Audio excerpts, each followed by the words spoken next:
I had a big fight with one of the Bulldogs, the British Bulldogs, backstage. That was like 10 years ago. For real, right? This isn't a work. big fight. Something cut a sock on my things, and I went to complain to Vince McMahon that it was a British Bulldog because Mr. Perfect told me it was him, and it wasn't true. So no, just go to show you how small things get bigger. Cut a sock. So then when I came back, I told Kurt Hennig, which I was playing cards with him, I said, I'm going to tell Vince because I'm not going to stand in winter to come out with either my clothes cut or blah, blah. They were playing jokes, but it wasn't really him that did it. Long story short, he comes and beats me up in Miami in the dressing room because I'm going to stooge and tell Vince what's going on. So I get beat up. British Bulldog, really? Dynamite Kid.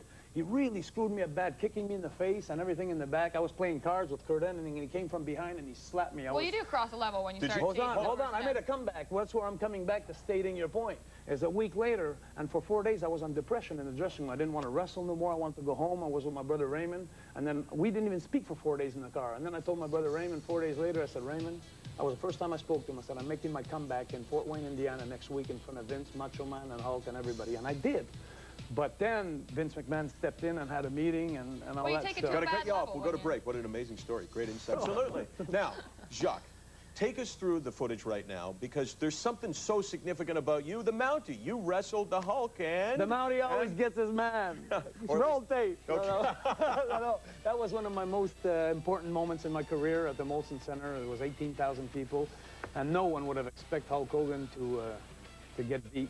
And obviously, to be honest, if we know the business today, it's a help in and help out. And Hulk always said, you know, a lot of people think the most important match in an evening is the last one. Did he hurt you there? Yes, because that looked wicked. But I got to tell you, Hulk gave me so much respect when he came to Montreal. He said, Jacques, he says, I'm going to go ahead and let you win this match in Montreal. It's your hometown. Here it comes. Here's the finish. And believe me, he says, out of all the years, that you helped me with your brother Raymond, and you opened the shows around the world, and you did a good job. He says, that's my way of repaying you. And Hulk, I want to thank you from the bottom of my heart. You made me seem important in Montreal, and I thank you very much. And you're the only Canadian, right? The only Canadian to ever beat him. I got a press conference, by the way, next Wednesday in Montreal, announcing my 10th of May show.